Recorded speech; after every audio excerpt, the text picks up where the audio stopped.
Republicans tried to push through President Trump's One Big Beautiful Bill Act this week, despite public opposition to one of its key elements. Demonstrators made clear their objection to the proposed Medicaid cuts in the bill at a hearing Wednesday. Dozens were arrested and 5 people, including 3 in wheelchairs, were removed. Despite the fact the bill includes dramatic cuts to Medicaid and food stamps, it still didn't go far enough for conservative Republicans. Hard-right members of the House Budget Committee blocked a vote to send the One Big Beautiful Bill to the House floor. The committee will meet again tomorrow night. Rep. Jamie Raskin is back with us. Thanks for joining us. I know that this bill has so much controversy, in large part because it cuts Medicaid. It cuts other, social nets, but it also transfers so much money back to the wealthy. One of the things that we're seeing is that if you are 0.1% of earners, billionaire class, you are going to make perhaps $263,000 in your tax break, whereas 40% of Americans of the bottom part half are going to earn $361. There seems to be such a discrepancy. What is this really about? Well, and we've seen that movie before. I mean, this is the whole point of slashing $880 billion from Medicaid, Head Start, Meals on Wheels, anything that actually serves the American people, to transfer that money through tax breaks to the wealthiest businesses and people in the country. And they added $2 trillion to the debt in doing that last time. And so you've got a hard right faction within the Freedom Caucus, which is saying this isn't helping in terms of reducing the debt, reducing the deficit in any way, and why should we do this again? So good for them that at least they're calling attention to the fraudulence of the math that's being used. We should be meeting the needs of the American people and figuring out how to bring down the deficit and bring down the debt. So I think that Republicans have a huge political problem now on figuring out how to get through this. Mm-hmm. When I talk to Republicans back there, then that big, beautiful building back there, they understand the political ramifications of going after Medicaid in some way, shape, or form, adding work requirements in some way, shape, or form in red states as well, right? You have Senator Josh Hawley in the Senate saying, you know what, don't do this. This is a bad idea. What are they telling you behind closed doors? Because behind closed doors, they're telling us some of these ideas are bad. Then I see their votes, right? And I see how the way they talk about it in front of the camera. So what are they telling you behind closed doors? Well, and names. The question for them is whether they're going to respond to the vast majority of the American people and their own constituents who are saying, no, don't cut off Medicaid who need it, to people who need it because they've had a heart attack or they have multiple sclerosis or cystic fibrosis. That's people all over the country. They're talking about throwing 10 million people off of their insurance completely.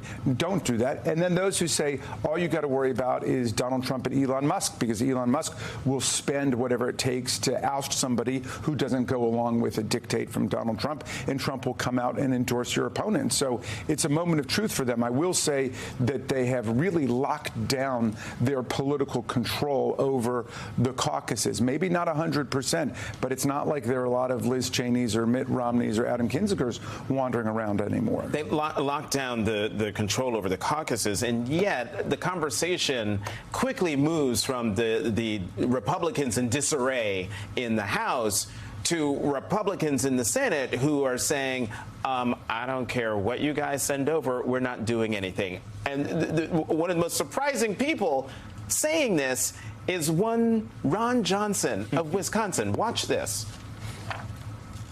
I refuse to vote for something that's going to actually increase the deficits. Unfortunately, decisions were made to do one big, beautiful bill. It's not beautiful. I'm sorry. It's not a big, beautiful bill.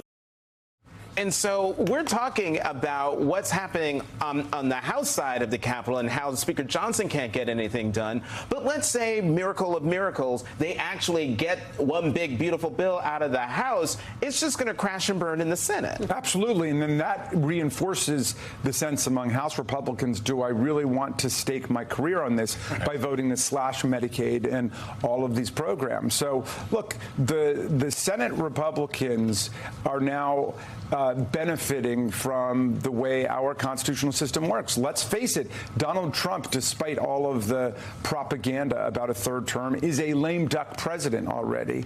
And he is loosening, or his hold is loosening on Senate Republicans. Some of these people are not up again for another 4 years or 6 years. They're not so afraid, and they're just thinking, is this really a responsible thing to do, to increase the debt, to increase the deficit, throw people off of the Medicaid rolls and other programs that they need, all so Donald Trump can give one last big, beautiful tax break to Elon Musk and the richest people in the country.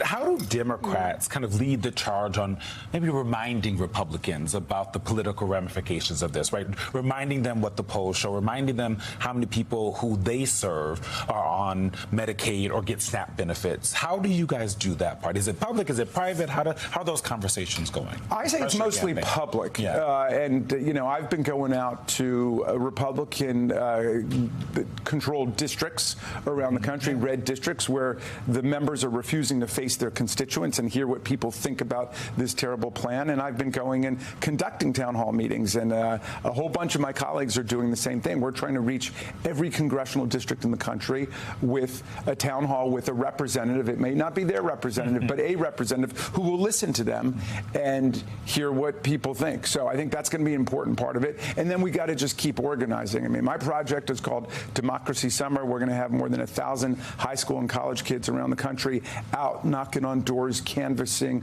doing digital organizing, again, to galvanize this huge latent opposition in the country against what Trump is doing.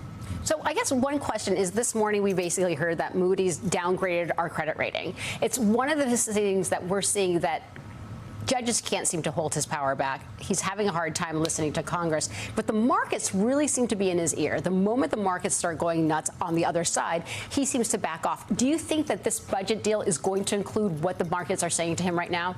Well, again, I think that will encourage the Republicans who are feeling very skittish about what he's doing to say, hey, this is a bad idea. Let's not go down this road.